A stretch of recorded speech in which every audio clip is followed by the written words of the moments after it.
প্রিয় বন্ধুরা, আজকে আবার একটি নতুন ভিডিও নিয়ে চলে আসলাম আপনাদের সামনে। আজকের ভিডিওটি হবে খুবই ইন্টারেস্টিং ও খুবই গুরুত্বপূর্ণ। ভিডিওটি দেখার আগে আমাদের চ্যানেলটি ইতিহাস বাংলা চ্যানেলটি সাবস্ক্রাইব করে আমাদের সঙ্গে থাকুন ও পাশে থাকুন বেল আইকনটি বাজিয়ে নেক্সট ভিডিও দেখার জন্য। আজকের ভিডিওটি হলো খুবই ইন্টারেস্টিং ভিডিও ও খুবই ভয়ঙ্কর ভিডিও। না জানলে আপনারা বুঝতে পারবেন না। ভিডিওটি পুরোটা দেখার জন্য আপনাদের অনুরোধ থাকলো। আর ভিডিওটি দেখার পরে আপনারা কমেন্ট বক্সে জানাবেন কেমন লাগলো ভিডিওটি। তাহলে শুরু করা যাক। মাটির ঠিক ৩.৫ হাত নিচে ঘুটঘুটে অন্ধকারে লাশের পাশে শুয়ে আছে একটি জ্যান্ত মেয়ে। হাতে তার নাইট ভিশন ক্যামেরা। উদ্দেশ্য দুনিয়াকে প্রমাণ করে দেখানো যে কবরের আযাব বলতে কিচ্ছু নেই। কিন্তু কবরের আযাবে অবিশ্বাসী এই মেয়েটি কি শেষ পর্যন্ত তার ক্যামেরায় কিছু রেকর্ড করতে পেরেছিল, নাকি তাকে মুখোমুখি হতে হয়েছিল কল্পনাতীত ভয়ঙ্কর সেই আযাবের? আর কেনই বা সে মৃত্যুর পরের এই জগৎকে এতটা অবিশ্বাস করে বসল? চলুন জেনে আসি গা শিউড়ে ওঠা সেই রোমহর্ষক ঘটনাটি। আয়েশা তখন মাত্র ১৫ বছরের এক কিশোরী। তার পৃথিবীটা ছিল খুব ছোট আর সুন্দর। বাবা, মা আর তাদের ছোট্ট একটি বাড়ি। তার বাবা ছিলেন গ্রামের সবচেয়ে সৎ এবং ধর্মভীরু একজন মানুষ। কিন্তু পৃথিবীতে সৎ মানুষের পরীক্ষাই বোধহয় সবচেয়ে কঠিন হয়। গ্রামের সবচেয়ে প্রভাবশালী, নিষ্ঠুর এবং ক্ষমতাবান ব্যক্তি ছিল সিকান্দার মির্জা, যার চোখের ইশারায় গ্রামের আইন বদলায়। এই সিকান্দার মির্জার শকুনি নজর পড়ে আয়েশাদের বসত ভিটার ওপর। জাল দলিল আর ক্ষমতার দাপটে একদিন আয়েশার বাবাকে ঘাড় ধাক্কা দিয়ে নিজেদেরই বাড়ি থেকে বের করে দেয় সিকান্দার মির্জার লোকগুলো। চোখের সামনে মা বাবার এই অসহায়ত্ব আয়েশার কচি মনে এক গভীর ক্ষতের সৃষ্টি করে। ঘর ছাড়া পরিবারটি সেদিন শুধু একটু আশ্রয়ের খোঁজ করছিল। তারা রাস্তায় রাস্তায় ঘুরছিল। কিন্তু নিয়তির নির্মম পরিহাস, হাইওয়ে পার হওয়ার সময় একটি বেপরোয়া ট্রাক আয়েশার চোখের সামনে দিয়ে তার বাবা মাকে পিষে দিয়ে চলে যায়। পিচ ঢালা কালো রাস্তা মুহূর্তেই লাল হয়ে যায় বাবা মায়ের রক্তে। আয়েশার গগনবিদালী আর্তনাদে চারপাশ ভারী হয়ে ওঠে। আশেপাশের মানুষজন ছুটে আসার আগেই আয়েশাকে চিরতরে এতিম করে তারা পাড়ি জমান পরপ্রাণে। মা বাবার রক্তাক্ত লাশ যখন রাস্তায় পড়েছিল, আয়েশার ভেতর থেকে যেন কিছু একটা মরে যায়। এরপর তার ঠিকানা হয় শহরের একটি এতিমখানায়। সেখানে সে লেখাপড়া করতে থাকে। তবে মাদ্রাসার শিক্ষিকা যখন তাকে বোঝাতেন, মা, ধৈর্য ধরো, আল্লাহ নেককারদের ভালোবাসেন, পরকালে তোমার বাবা মায়ের জন্য জান্নাত অপেক্ষা করছে, আর জালিমদের জন্য রয়েছে কবরের ভয়াবহ আযাব, তখন আয়েশার ভেতরটা রাগে জ্বলে উঠত। সে চিৎকার করে বলতো, সব মিথ্যে, আমার বাবা মা তো নেককার ছিল, তাদের কেন রাস্তায় কুকুরের মতো মরতে হলো? আর সিকান্দার মির্জা, যে অন্যের জমি অন্যায়ভাবে কেড়ে নেয়, এতিমের মাল আত্মসাৎ করে, সে কেন এখনও তার প্রাসাদে আরামে ঘুমাচ্ছে? মৃত্যুর পরে কোনো জগৎ নেই। সৎ কাজ করলে দুনিয়াতেই বাঁচার অধিকার থাকে না, আর কবরের আযাব বলে কিচ্ছু নেই। এগুলো সব গরিবদের সান্ত্বনা দেওয়ার গল্প। আয়েশার এমন কথা শুনে সকলে অবাক হয়ে যেত। এতিমখানায় দিন কাটতে থাকে আয়েশার। তার মনে তখন শুধুই ঘৃণা আর অবিশ্বাস। এই এতিমখানার প্রধান পৃষ্ঠপোষক ছিলেন শহরের নামকরা বিত্তশালী ব্যক্তি ইব্রাহিম চৌধুরী। সমাজের চোখে তিনি অত্যন্ত সম্মানিত এবং দানশীল। প্রতি মাসে তিনি এতিমখানায় আসতেন।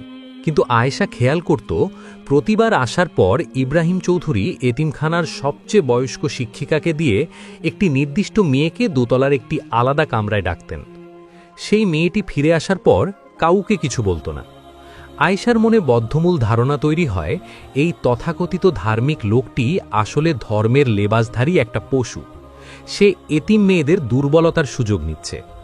আয়েশা সিদ্ধান্ত নেয় সে এই নরকে আর থাকবে না। যেদিন আয়েশাকে সেই কামরায় ডাকার পালা এলো, সেদিন সন্ধ্যার অন্ধকারে সীমানার প্রাচীর টপকে পালিয়ে যায় সে। দিশেহারা হয়ে ছুটতে ছুটতে সে এসে পড়ে শহরের প্রধান সড়কে। রাতের শেষ বাসটা আসতে দেখেই হাত উঁচিয়ে উঠে পড়ে সে। কোথায় যাচ্ছে সে জানে না। বাসের জানালার পাশে বসে একাকী কাঁদছিল আয়েশা।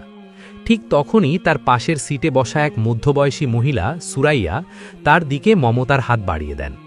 সুরাইয়া পেশায় একজন সিনিয়র নার্স। আয়েশার সব কথা শুনে তিনি মেয়েটিকে নিজের কাছে আশ্রয় দেন এবং তাকে শহরের একটি বড় হাসপাতালে নার্সিংয়ের কাজে লাগিয়ে দেন। আয়েশা খুব মনোযোগ দিয়ে কাজ শিখতে থাকে। দেখতে দেখতে বেশ কয়েক বছর কেটে গেছে। আয়েশা এখন একজন দক্ষ নার্স। প্রতিদিন তার চোখের সামনে মানুষ মারা যায়, লাশগুলো মর্গে যায়। আয়েশা দেখে মৃত্যুর পর মানুষ শুধুই এক টুকরো মাংসপিণ্ড। কবরের আজাব নিয়ে তার সেই অবিশ্বাস তখন পাথরের মতো শক্ত। হাসপাতালের এই যান্ত্রিক জীবনে আয়েশার প্রতিদিনের ডিউটিতে পরিচয় হয় রহমত আলী নামের এক বৃদ্ধ রোগীর সাথে।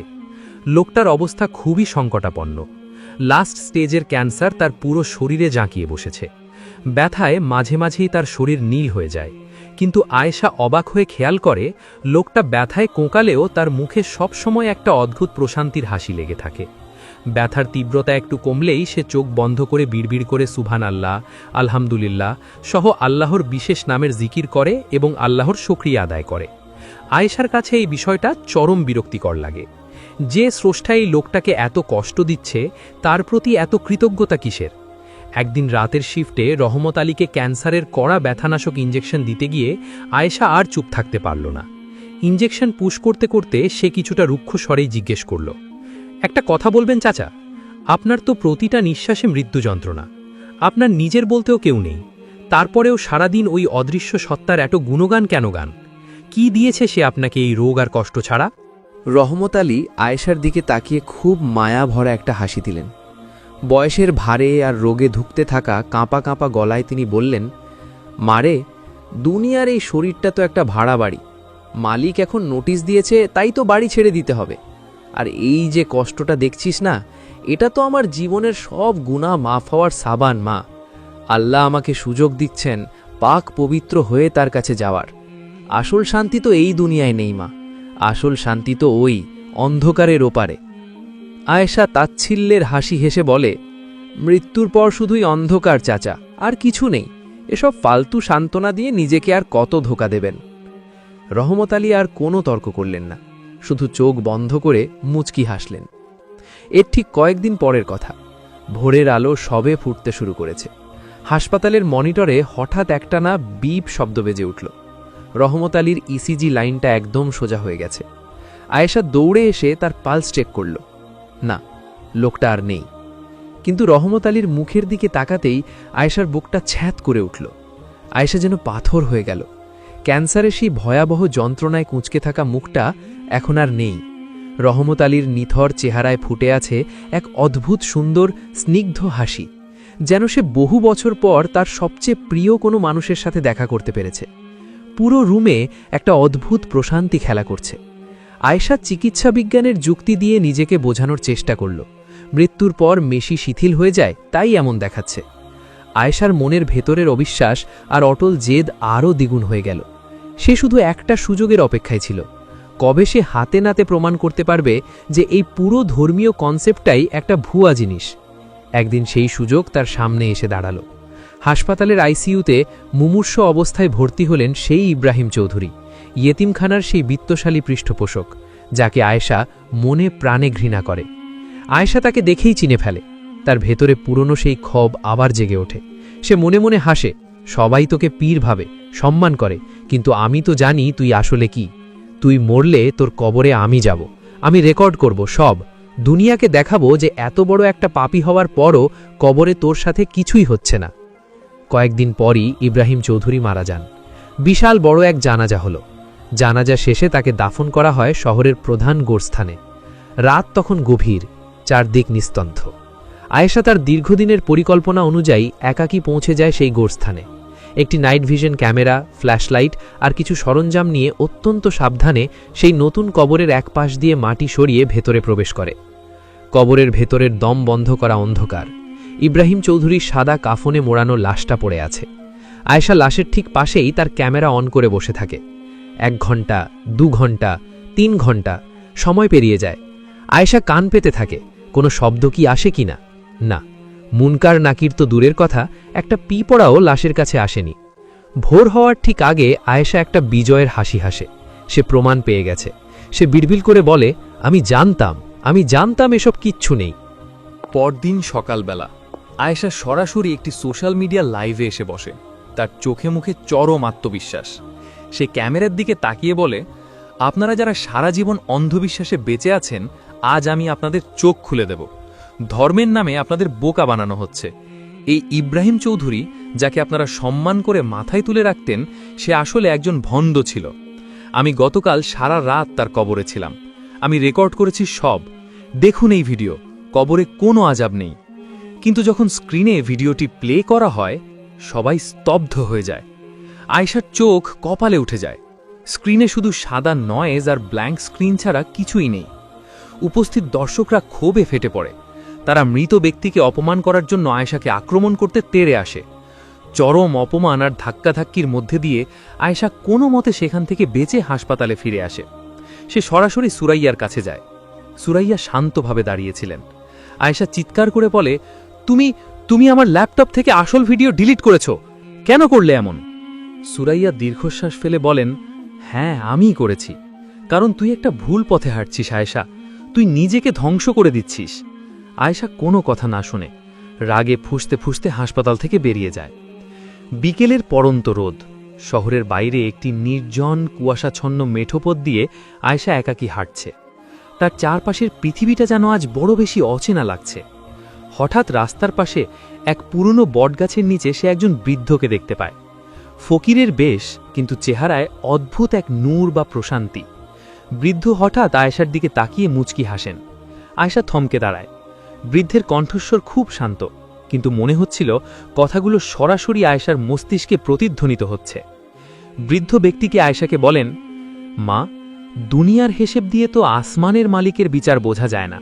তুই ইব্রাহিম চৌধুরীকে ভুল বুঝেছিস। আয়েশা চমকে ওঠে। এই লোক ইব্রাহিম চৌধুরীর নাম জানল কিভাবে? বৃদ্ধ বলে চলেন, সে মেয়েদের আলাদা রুমে ডাকত নোংরামির জন্য নয়। সে প্রতি মাসে এতিমখানার সবচেয়ে গরিব আর অসহায় মেয়েটির সারা মাসের খরচ গোপনে তার হাতে তুলে দিত। সে চাইতো না অন্য মেয়েরা তাকে ছোট চোখে দেখুক। তার দান ছিল সম্পূর্ণ গোপন। সে ছিল খাঁটি আল্লাহর ওলি। আর তুই তার কবরে আযাব খুঁজছিস? আয়েশা চোখ বেয়ে পানি নামতে শুরু করে। সে কাঁপা গলায় বলে, তাহলে আমার বাবা মা, তারা তো সৎ ছিল, তাদের কেন ওইভাবে মরতে হলো? বৃদ্ধ আকাশের দিকে তাকিয়ে দীর্ঘশ্বাস ফেলে বলেন, তোর বাবা মা দুনিয়াতে কষ্ট পেয়েছে, অ্যাক্সিডেন্টে মারা গেছে, এটা ছিল তাদের পরীক্ষা। আর সেই কঠিন মৃত্যুর বিনিময়ে আল্লাহ তাদের শাহাদতের মর্যাদা দিয়ে জান্নাতের অনেক উঁচুতে জায়গা দিয়েছেন। আল্লাহ যাকে ভালোবাসেন তাকেই বেশি পরীক্ষা করেন। আয়েশা মাটিতে বসে পড়ে। তার সারা জীবনের বিশ্বাস আজ চুরমার হয়ে যাচ্ছে। সে ডুকরে কেঁদে উঠে বলে, কিন্তু আমি তো প্রমাণ চেয়েছিলাম, আমি আযাব দেখতে চেয়েছিলাম। বৃদ্ধ আয়েশার চোখের দিকে স্থির দৃষ্টিতে তাকিয়ে বলেন, মা, দুনিয়ার হিসেব দিয়ে তো আসমানের মালিকের বিচার বোঝা যায় না। আযাব সবাই দেখতে পায় না মা, তবে তোর অন্তর যদি সত্যিই সত্যকে খুঁজতে চায়, তবে সামনের ওই পুরনো গোরস্থানে যা। তোর সব প্রশ্নের উত্তর সেখানেই পাবি। এরপর বৃদ্ধ ধীরে ধীরে উঠে দাঁড়ান। আয়েশার মাথায় হাত রেখে স্নিগ্ধ কণ্ঠে দোয়া করেন, আল্লাহ তোর সহায় হন মা। চোখের পলক ফেলতেই আয়েশা খেয়াল করে চারপাশ একদম ফাঁকা। সেই বৃদ্ধ সেখানে নেই। সন্ধ্যার অন্ধকার নেমে আসছে। আয়েশা মাটি থেকে উঠে দাঁড়ায়। সে ভাবছে এখন কি করবে। সে কি সামনের ওই গোরস্থানে যাবে? কিন্তু তাকে তো চরম সেই সত্যটা জানতেই হবে। অবশেষে আয়েশা এক ঘোরের মধ্যে সেই পুরনো গোরস্থানে প্রবেশ করে। দিনের আলো নিভে গেছে। শেয়ালের ডাক আর বাদুরের ডানার ঝাপটানি ছাড়া আর কোনো শব্দ নেই। হঠাৎ হাঁটতে হাঁটতে একটি পুরনো আগাছায় ঢাকা কবরের মাটি ধসে সে ভেতরে পড়ে যায়। মাটি আর ধুলো মেখে আয়েশা উঠে বসে। মোবাইলের আলোটা সামনে ধরতেই তার রক্ত হিম হয়ে যায়। সাদা কাফনে মোড়ানো একটা লাশ পড়ে আছে। কাফনের কাপড়ের একপাশ খোলা। আয়েশা ভালো করে তাকাতেই তার হার্টবিট যেন থেমে যায়। এ তো সিকান্দার মির্জা, যে তাদের জমি কেড়ে নিয়েছিল, যার কারণে তার বাবা মাকে পথে বসতে হয়েছিল। এই 100 বছরের পুরনো কবরস্থানে সিকান্দারের লাশ এখানে কিভাবে এলো? আয়েশার আর বুঝতে বাকি রইল না যে সে কোনো সাধারণ কবরস্থানে পড়েনি। সে পা দিয়েছে কোনো এক অমীমাংসিত রহস্যের গভীরে। হঠাৎ কবরের গুমোট পরিবেশটা নিমেষেই বরফের মতো ঠান্ডা হয়ে যায়। আয়েশার নিঃশ্বাস ভারী হয়ে আসে।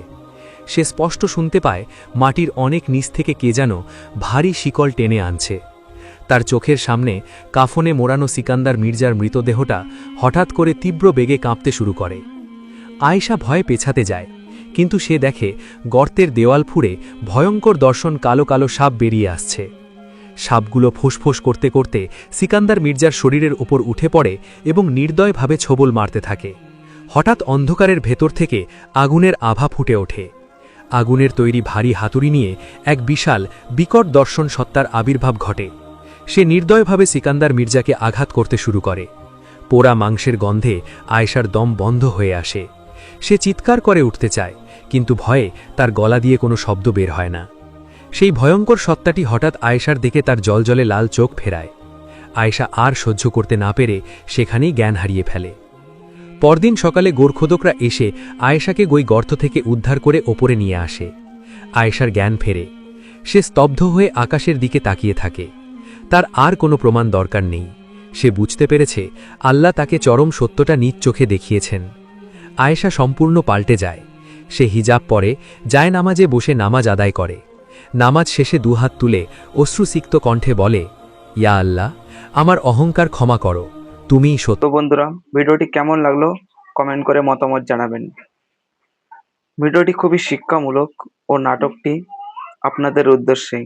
আপনারা কেমন ভিডিও দেখতে চান সেটা কমেন্ট বক্সে কমেন্ট করবেন। সেই রকমই ভিডিও আনার চেষ্টা করব।